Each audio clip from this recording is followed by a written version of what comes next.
الحمد لله رب العالمين الرحمن الرحيم مالك يوم الدين والصلاة والسلام على سيد الأنبياء والمرسلين وعلى آله وصحبه أجمعين وعلى من اتبعهم بإحسان إلى يوم الدين. أما بعد فأعوذ بالله من الشيطان الرجيم. لقد كان لكم في رسول الله أسوة حسنة لمن كان يرجو الله واليوم الآخر وذكر الله كثيرا. وقال النبي عليه الصلاة والسلام: تركتكم على محجة البيضاء ليلها كنهارها لا يزيغ عنها إلا هالك أو كما قال علیہ الصلاۃ والسلام. محترم حاضرین اور دینی بہنوں، یہ شعبان المبارک کا نصف گزرنے کے بعد آج یہ پہلا دن ہے، یعنی شعبان کی 15ویں تاریخ ہے. اب رمضان کی آمد ہے. چند شب و روز ہیں جو تیزی کے ساتھ گزر جائیں گے اور پھر وہ مبارک مہینہ ہم سے آ ملے گا. اس سلسلے میں ہمیں اپنے دل اور دماغ کے اعتبار سے اور اپنی زندگی کو سنوارنے اور اس کی اصلاح اور تربیت کے لحاظ سے خصوصی طور پہ متوجہ ہونا چاہیے. میں نے ابھی قرآن پاک کی سورہ احزاب کی ایک مختصر سی آیت پڑھی ہے. اس آیت میں اللہ رب العالمین نے امت کو زندگی کے تمام معاملات میں اصلاح کا راستہ، سدھار اور بناؤ کے راستے کی طرف توجہ دلائی اور یہ فرمایا کہ تمہارے لیے اے مسلمانوں، تمہارے لیے اللہ کے رسول کی زندگی میں بہترین نمونہ ہے. چاہے وہ مسلمان ہندوستان کا رہنے والا ہو، چاہے پاکستان کا رہنے والا ہو، چاہے یہاں یا یورپ کا رہنے والا ہو یا ایشیا کا رہنے والا ہو. دنیا کے کسی بھی خطے میں، کسی بھی علاقے میں، کسی بھی سرزمین پر اگر مسلمان موجود ہے تو اس کے لیے اگر کوئی نمونہ ہے تو وہ اللہ کے رسول کا نمونہ ہے. دوسری بات یہ کہی گئی کہ نمونہ صرف عبادات میں نہیں ہے بلکہ معاملات میں بھی، معاشرت میں بھی ہے، معیشت میں بھی ہے، تعلیمی معاملات میں بھی ہے اور کاروبار میں بھی ہے، سیاست میں بھی ہے، بین الاقوامی امور میں بھی ہے، اپنے فکر و خیال کی اصلاح اور تربیت میں بھی ہے. صرف نمونہ کہا ہے اور مسلمانوں کو مخاطب کر کے کہا ہے تو پوری زندگی اللہ کے رسول کی مسلمانوں کے لیے نمونہ ہے. زندگی کا کوئی گوشہ ہو، کوئی شعبہ ہو، کسی معاملات سے متعلق درپیش ہدایت ہو، وہ رسول اللہ صلی اللہ علیہ وسلم ہی کی زندگی ہی سے مسلمانوں کو حاصل کرنا ہے. اس کے علاوہ کوئی اور بہترین نمونہ ہے ہی نہیں ہے سرے سے.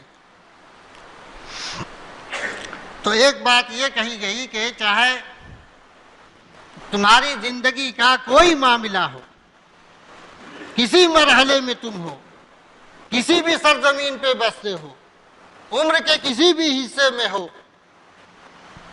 اللہ کے رسول کی زندگی میں تمہارے لیے بہترین نمونہ ہے۔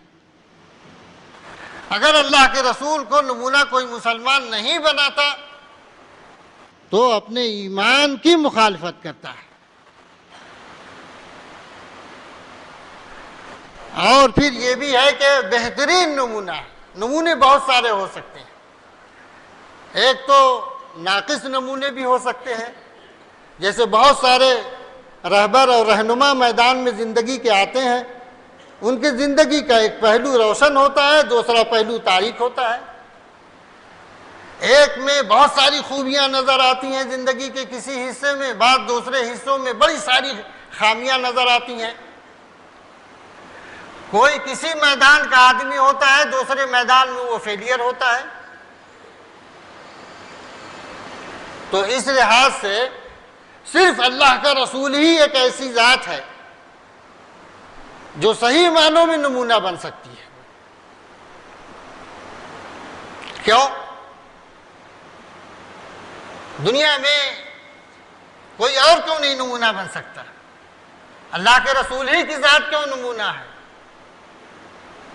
سب سے پہلی بات یہ ہے کہ اللہ کا رسول جو ہوتا ہے وہ تو اللہ کا ترجمان ہوتا ہے بندوں کے پاس، اللہ کا نمائندہ بن کے آتا ہے، اسے اللہ منتخب فرماتا ہے اور اس کے لحاظ سے اس کی تربیت کی جاتی ہے۔ تو گویا کہ رسول کو بھیجا ہی اس لیے جاتا ہے کہ وہ لوگوں کے سامنے نمونہ بنے۔ چنانچہ قرآن پاک کے دوسری آیات میں یہ بات کہی گئی کہ وَكَذَلِكَ جَعَلْنَاكُمْ أُمَّةً وَسَطًا لِتَكُونُوا شُهَدَاءَ عَلَى النَّاسِ وَيَكُونَ الرَّسُولُ عَلَيْكُمْ شَهِيدًا۔ اللہ کا رسول تم پر گواہ بن کے جس طرح سے کھڑا ہے اور اللہ کے دین کی نمائندگی کر رہا ہے، رہنمائی کا فریضہ انجام دے رہا ہے، وہی اسی طریقے سے تمہیں بھی انجام دینا ہے۔ پھر سورہ حج میں کے اخیر میں یہی بات کہی گئی کہ جیسے اللہ کے رسول تمہارے سامنے اللہ کے دین کی گواہی دے رہے ہیں، اس کا حق ادا کر رہے ہیں، ان کے اوپر جو اس سلسلے میں آئے ذمہ داریاں ہیں انہیں پورا کرنے کی اندھک کوششیں کر رہے ہیں، بالکل اسی طریقے سے تمہیں بھی اس کام کو انجام دینا ہے۔ تو اللہ کا رسول جو ہوتا ہے وہ اللہ کا فرستادہ ہوتا ہے۔ رسول کے معنی ہی فرستادہ کے ہیں، میسنجر کے ہیں، پیغامبر کے ہیں، تو وہ اللہ کا پیغامبر ہوتا ہے، اللہ کی ہدایات اور اس کی رہنمائی کی روشنی میں ہر کام کرتا ہے۔ اللہ تعالیٰ نے اس کی گواہی دی وَمَا يَنْطِقُ عَنِ الْهَوَىٰ إِنْ هُوَ إِلَّا وَحْيٌ يُوحَىٰ۔ وہ اپنے من سے کوئی بات نہیں کہا کرتا، وہ تو خدا کی بات بولتا ہے، اس کی رہنمائی میں کام کرتا ہے، اس کی ہدایات پر عمل کرتا ہے۔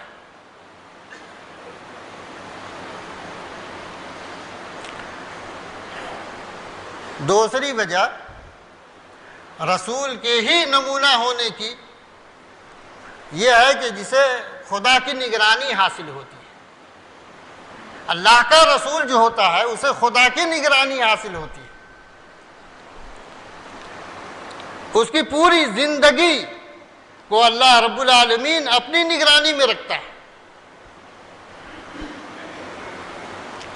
اگر خدا نخواستہ کبھی کوئی ایسی بشری تقاضے کے تحت یا اجتہادی اس کے لحاظ سے اگر کوئی چیز ایسی ہو گئی تو فوراً تنبیہ ہوئی اور اس کو صحیح کر دیا گیا۔ قرآن مجید میں کئی واقعات ہیں اس طرح کے، ان میں سے ایک واقعہ نبی صلی اللہ علیہ وسلم کے قرآن میں یہ بات کہی گئی سورہ تحریم کے شروع میں، یا ایھا النبی لما تحرم ما احل اللہ لک تبتغی مرضات ازواجک واللہ غفور رحیم۔ اے نبی صلی اللہ علیہ وسلم، اللہ نے جس چیز کو حلال قرار دیا ہے آپ اسے حرام کیوں قرار دے دیا آپ نے؟ تو حلت و حرمت، حلال اور حرام کرنے کا اختیار تو اللہ رب العالمین کے ہاتھ میں ہے، کسی اور کے ہاتھ میں نہیں۔ آپ دیکھیں کہ نبی صلی اللہ علیہ وسلم نے یہ چیز ہوئی اور آپ نے اللہ نے فوراً تنبیہ فرمائی اور اصلاح ہو گئی۔ سورہ عبسہ میں ایک واقعہ ہے، سورہ عبسہ کے شروع ہی میں عبس وتولی ان جاءہ الاعمی وما یدریک لعلہ یزکیٰ۔ حضرت عبداللہ ابن ام مکتوم ایک نابینا صحابی تھے، وہ نبی صلی اللہ علیہ وسلم کے پاس تشریف لائے اور اللہ کے رسول مشغول تھے ذرا مشرکین مکہ کے سرداروں کے ساتھ، تو آپ نے اس خیال سے کہ یہ تو ہمارے اپنے آدمی ہیں، ان سے بعد میں ہم بات کر لیں گے، تھوڑی توجہ نہیں دی آپ نے، یا کچھ ناگوار خاطر ایک چیز ہوئی یا ایسے موقع سے وہ آ گئے۔ اللہ رب العالمین نے اس پر بھی تنبیہ فرمائی کہ اصل جو اہمیت ہے وہ یہ کہ کون شخص ہے جو اپنا تزکیہ چاہتا ہے، توجہ اس پر ہونی چاہیے۔ کون شخص ہے جو اپنی اصلاح کی طرف مائل ہے، اس کی طرف توجہ ہونی چاہیے، اصل توجہ کا مستحق وہ ہے۔ تو اس طریقے سے دوسری وجہ اللہ کے رسول ہی نمونہ ہے اور انہی کی زندگی نمونے کے طور پر اختیار کی جا سکتی ہے۔ دوسری وجہ یہ ہے کہ اللہ کا نبی محفوظ ہوتا ہے ہر نقص سے، اللہ اسے محفوظ رکھتا ہے، اسے کسی بھی اجتہادی یا اس طرح کی غلطی پر اسے باقی نہیں رہنے دیتا۔ سیرت میں بھی بڑے سارے واقعات ہیں اس طرح کے۔ ایک تیسری وجہ جو ہے وہ یہ ہے کہ اللہ کا رسول جو ہوتا ہے اس کے فرض منصبی میں یہ ذمہ داری ہوتی ہے کہ لوگوں تک اللہ کے دین کو جو امانت اس کے پاس ہے اسے دوسروں تک پہنچائے۔ قرآن مجید میں اللہ رب العالمین نے فرمایا وَإِذْ أَخَذَ اللَّهُ مِيثَاقَ الَّذِينَ أُوتُوا الْكِتَابَ لَتُبَيِّنُنَّهُ لِلنَّاسِ وَلَا تَكْتُمُونَهُ۔ جن لوگوں کو بھی اللہ نے اپنی ہدایت اور رہنمائی عطا فرمائی اور اس منصب پہ مامور فرمایا، انہیں یہ ضرور ہدایت دی اور ان سے یہ پختہ میثاق لیا کہ یہ اس پیغام کو کھول کھول کر واضح انداز میں لوگوں تک پہنچائیں گے اور بتائیں گے۔ چنانچہ اللہ کا نبی آپ دیکھیں آغاز نبوت سے لے کر کے زندگی کے آخری سانس تک وہ اپنے اس فرض پہ اپنے اس منصب پہ مامور ہوتا ہے، وہ انجام دیتا رہتا ہے، یہاں تک کہ نبی کریم صلی اللہ علیہ وسلم کا جب آخری وقت آیا تو پورے جملے نہ زبان مبارک سے ادا نہیں ہو پا رہے تھے، ٹوٹے ٹوٹے الفاظ آ رہے تھے۔ اس وقت بھی امت نے یہ لفظ سنا کہ آپ فرما رہے تھے الصلاۃ وما ملکت ایمانکم۔ دیکھو نماز کا نظم باقی رکھنا، یہ اسی پر بنیاد تمام زندگی کی اقامت کی ہے۔ اگر نماز کی اقامت صحیح ہو گئی تو زندگی کی اقامت بھی صحیح ہوگی اور اللہ کے دین کی اقامت بھی ہو سکتی ہے۔ اور غریبوں کا، کمزوروں کا خیال رکھنا، وما ملکت ایمانکم، اور کمزوروں کا خیال رکھنا۔ تو آپ دیکھیں یہ کہ اللہ کے دین کی اقامت پہ وہ مامور تھے، اور پھر یہ ہے کہ اونچ نیچ، بھید بھاؤ، بڑا چھوٹا، اس فرق کو مٹانے آئے تھے۔ ان اکرمکم عند اللہ اتقاکم کا پیغام لے کر کے دنیا کو سنانے آئے تھے کہ اب بڑے کا معیار وہ ہے کہ جو تمہارا سب سے زیادہ خدا سے قریب تر شخص ہے وہی تمہارا بڑا ہوگا، چاہے دنیاوی اعتبار سے، مال و اسباب کے لحاظ سے کتنے ہی کمزور کیوں نہ ہو، لیکن وہ تمہارا سب سے بڑا شخص اور باعزت شخص اللہ کے نزدیک ہوگا۔ تو یہ معیار دیا آپ نے۔ تو اس اعتبار سے اللہ کے رسول کے فرض منصبی میں یہ چیز تھی کہ اللہ کا دیا ہوا پیغام جو تھا اسے دوسروں تک پہنچائیں، اور جس احساس تندہی کے ساتھ اس کام کو اللہ کا رسول انجام دیتا ہے اس میں دو چیزیں ایسی ہیں جو نہایت ہی اہمیت رکھتی ہیں۔ ان میں سب سے پہلی چیز یہ ہے کہ یہ احساس ذمہ داری کہ اللہ نے مجھے امانت میرے سر کسی کی دی ہے۔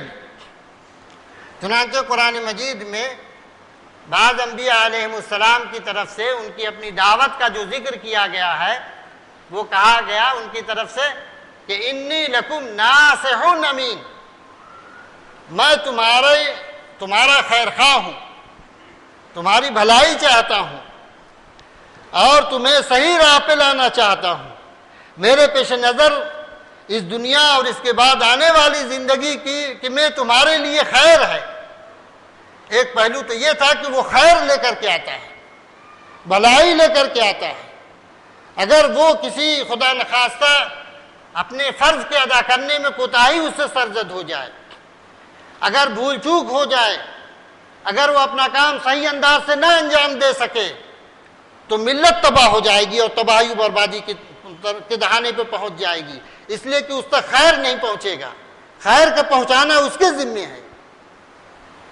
اسی بنیاد پر کہ اگر ہماری کوتاہی کی وجہ سے ملت تباہ ہوئی تو قیامت کے دن میرا کیا معاملہ ہوگا۔ اللہ کا نبی لرزتا رہتا تھا، ہمیشہ بے چین اور بے قرار رہتا تھا، اور یہی وجہ ہے کہ اللہ رب العالمین کو مداخلت کرنی پڑی قرآن پاک میں، کہ ہم نے قرآن کو اس لیے تھوڑی نازل کیا کہ اپنے آپ کو آپ ہلاک کر دیں، اپنے آپ کو آپ تباہ کر دیں کہ لوگ ایمان نہیں لا رہے ہیں۔ آپ کی ذمہ داری تو یہ ہے کہ اس پیغام کو دوسروں تک پہنچا دیں۔ دوسری چیز جو تھی وہ یہ کہ یہ امانت ہے دین، اسے دوسروں تک پہنچانا ہے، تمام انسانوں تک پہنچانا ہے۔ جن لوگوں تک یہ امانت نہ پہنچی وہ اللہ کے ہاں ہمارے خلاف کھڑے ہو جائیں گے مدعی بن کر کے، پھر وہاں کیا ہوگا؟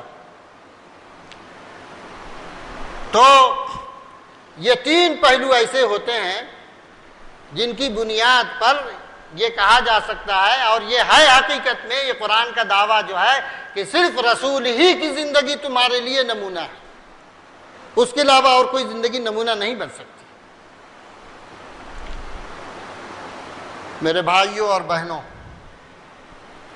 ابھی یہ جو گزشتہ رات گزری ہے،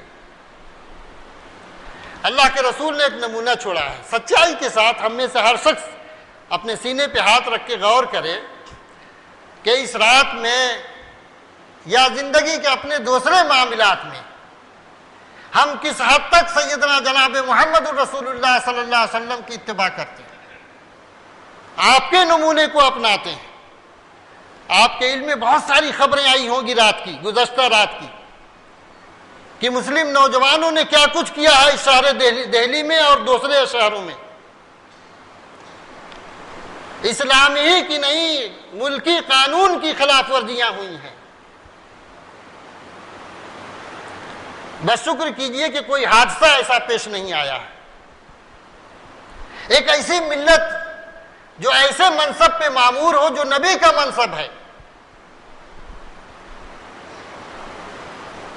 ایک ایسے مقام پہ ہو جو نبی کا کام جس کو دیا گیا ہو، اس کی اپنی زندگی ایسی ہو، اس کے تصرفات اور معاملات ایسے ہوں، اس کے شب و روز اس طرح سے گزر رہے ہوں، اس کی زندگی کا مقصد ایسا ادنا ہو، گھٹیا ہو۔ کیا یہ نہیں کہا جا سکتا اس گھر کو آگ لگ گئی گھر کے چراغ سے؟ ہم کس چیز کی شہادت دے رہے ہیں؟ اللہ کے رسول نے تو دین کی شہادت دی، وقار کی شہادت دی، احترام کی شہادت دی، اللہ اور اللہ کے حکم کی پابندی کر کے دکھایا، اور ایک بہترین نمونہ چھوڑ کے دنیا میں گئے۔ ہم لوگ کس چیز کی شہادت دے رہے ہیں کہ نہایت بے ڈھنگی ملت ہے یہ، ان کے پاس کوئی مقصد نہیں ہے، ان کے جذبات میں کنٹرول نہیں ہے، یہ پراگندہ اور بکھرے ہوئے لوگ ہیں، ان کا مقصد و معال کوئی نہیں ہے، ان کی عبادتیں بے روح ہیں۔ کس چیز کی شہادت دے رہے ہیں؟ اور اس کے نتیجے میں کیا ملنا ہے؟ کس مرحلے کو یہ امت پہنچے گی؟ یہ لوگ جو ہمارے ساتھ رہتے ہیں، معاملات کرتے ہیں، جن کے ساتھ ہم پڑھتے ہیں، کاروبار کرتے ہیں، آفسوں میں معاملات کرتے ہیں، وہ اللہ کے یہاں کیا گواہی دیں گے؟ کیا ہمارے پاس اللہ کے دین نہیں ہے؟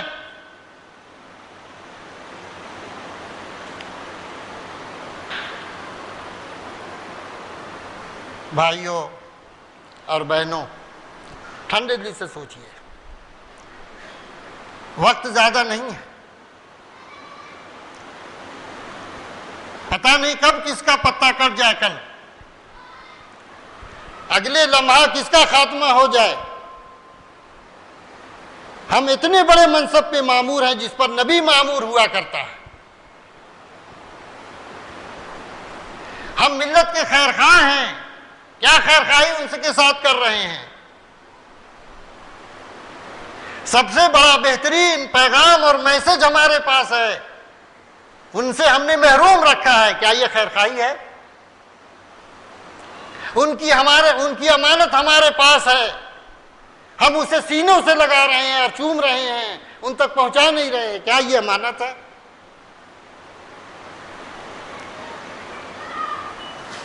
یہ سوالات ہیں جن کے جواب دینے کی ضرورت نہیں ہے، ہر شخص خود سوچے اور خود سے جواب لے، اس لیے کہ قبر کے اندھیرے میں آپ سے پوچھا جائے گا، کسی اور سے نہیں پوچھا جائے گا۔ اللہ کے ہاں تنہا آپ کھڑے کیے جائیں گے اور آپ سے سوال ہوگا۔ اللہ کے رسول صلی اللہ علیہ وسلم فرماتے ہیں، لا تزولا قدم ابن آدم، جب اللہ کی عدالت میں آپ کھڑے کیے جائیں گے تو آپ ہل نہیں سکتے جب تک کہ اللہ کے سوالوں کا جواب نہ دے لیں گے۔ اس میں سب سے پہلا سوال اللہ رب العالمین فرمائے گا، تم نے اپنی زندگی کا کیا مقصد متعین کیا تھا؟ سوچئے کیا مقصد ہے؟ جوانی کن کاموں میں گزار دی؟ مال کیسے کمایا اور کہاں خرچ کیا؟